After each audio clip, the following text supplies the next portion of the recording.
mensen, leuk dat jullie kijken naar weer een nieuwe video.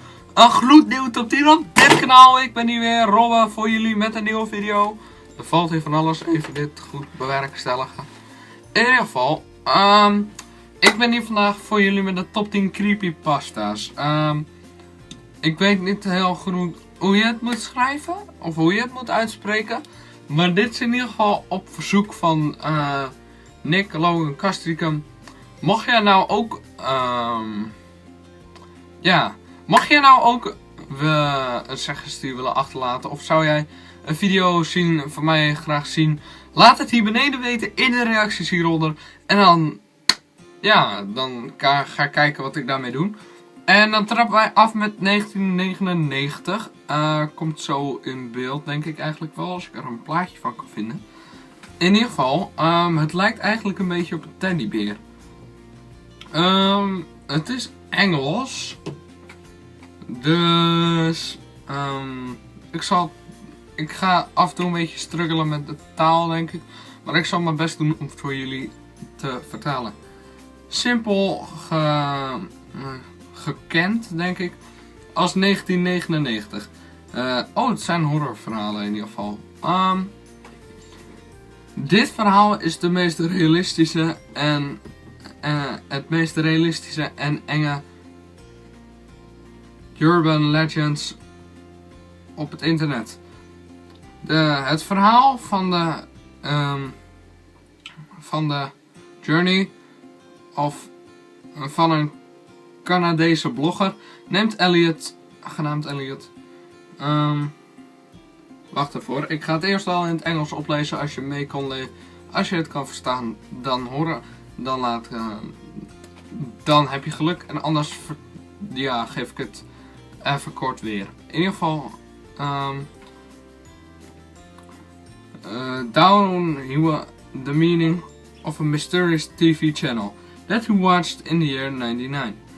He remembered its being extremely sketchy, and in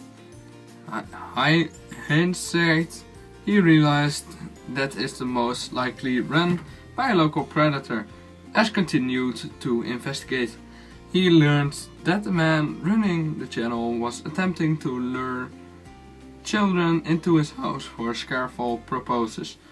To top it all off, Elliot also realized that the crazy man was torturing and killing children while wearing a bear costume and calling himself Mr. Bear. There were only a couple of shows that aired on a mysterious channel, most likely because it was the only operational for 4 p.m. to 9 p.m.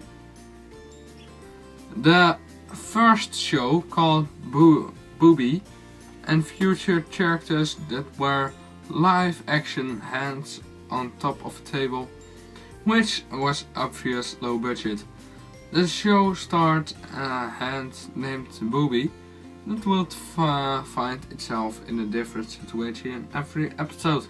However, the episode got progressively weirder. In fact, during the episode entitled Playing with Scissors, Booby appeared to holding a pair of scissors while another smaller hand was jerking a violet in the background, as if it were begin forcefully held in the air. Booby then produced the repeatedly stab and smaller hand with the scissors while muffled chilled scream could be heard. The scissors eventually got to be bone and made of horrific crunching sound. That was the last time Elliot ever watched the episode of Booby.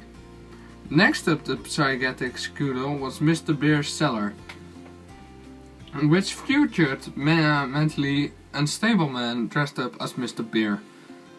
What actually went during the Mr. Bear episodes are too gory to describe here.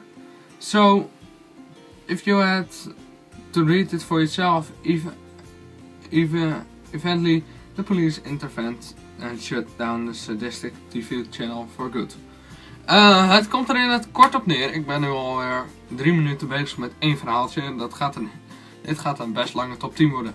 In ieder geval, het komt erop neer dat het gaat over een eng tv-kanaal waar allemaal rare tv-programma's van mensen dodende dingen en alles wordt uitgezonden tussen 4 uur 's ochtends en 9 uur 's ochtends. Uiteindelijk heeft de politie het gesloten voor goed, voor eeuwig. Nummer 9, Candle Cove. De verhalen vertel ik in het Engels en dan horen jullie het later. This story starts off a forum thread that talks about all children's, a show from the 70s which was about a little girl who imagined herself to be friends with pirates. The show had some controversy because during the particular episode it showed every character screaming for the whole duration of the episode. All I did was literally stand in one place and scream, while the little girl moaned and cried like she had been going through hours of this. As memories of the show were shared back and forth between the commenters and the thread, it became clear that beneath the show cute and low business appearance. By half-ended the comments section, and it was implied that the show was much more sinister than a half-remembered childhood memory. One particular memory was that really stood out a main villain of the show, a skeletal character called the Skin Taker. Apparently, his mouth slid back and forth instead of opening and closing. A commenter even called that when the little girl asked him about his mouth, the Skin Taker ignored her, looked directly at the camera and responds to grind your skin. As it turns out, one of the commenters got curious about the legitimacy of the show, so he asked his mother if she remembered a 70 kids show called Candle Love. She was genuinely surprised that he remembered it.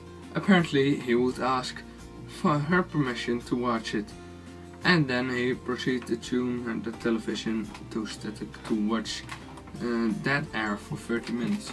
Het komt erop neer dat dit gaat over een tv-programma dat, hoe moet ik dat zeggen? Dat gaat over een meisje dat bevriend is met piraten of daarover droomt. En er is één main villain, één echte slaagtrik. En dat is de Skin Taker. De Skin Taker die vreet je huid op en zijn mond gaat niet, maar van voor naar achter zeg maar. Hij gaat niet open en dicht, maar stel zo gaat je normale mond. Zijn mond gaat zo. To grind your skin. Ik weet niet precies wat dat betekent. Ik ben ook gewoon geen geweldig genie in Engels. The Rake. In 2003, in the north of the United States, there was an incident involving a strange human-like creature, which attracted a lot of attention from local media. After the story initially broke, most online and written documents were mysteriously destroyed. Although these accounts were gone, slightly sightings of the creature continued to become even more frequent. What's odd is the many people reacted differently to the creature. In fact, the emotion experience ranged from traumatic levels of fright to an almost childlike sense of curiosity. The sightings continued, and so he hunt for his information began. Finally, in 2006, a collaboration of various researchers made a chilling discovery. They had underneath nearly 24 documents dating from the 12th century and the present day all of them describing various sightings of all creatures called the Rake. The sightings that stood out most away was a woman's account that date from the same year of the discovery as Sinafet's is Prophet Widow. A woman awoke in the middle of the night, accidentally ended up waking her husband as well. She apologized and her husband turned around to look her. He gasped immediately and grabbed his wife, fearing for her safety. And at the foot of their bed, sitting and facing away from them, was the infamous creature, which described looking like a big, hairless dog. While the couple's eyes were still adjusting to the dark, the creature sprang up, crouched less than a foot from the husband's face. It stared at him for a while and then made a dash of their children's bedrooms, and the terrified couple immediately ran after it, fearing the worst for their children. But they were too late. They ran straight to the daughter's room, only to find them mutilated and close to death as their daughter was dying. Her final words were, "He was the Rake." Then, as mysteriously as it had appeared, the Rake disappeared and never seen again. Ik ga dit waarschijnlijk in een paar delen doen. Dus dit was het eerste deel van de top 10 creepypastas. Heb jij alvast van dit deel genoten? Druk dan op het blauwe duimpje omhoog. En kijk zo meteen naar het tweede deel, want dat ga ik ook online zetten. Op dezelfde dag nog. Dat gaat heel wat worden, maar het gaat me lukken. Tot zo.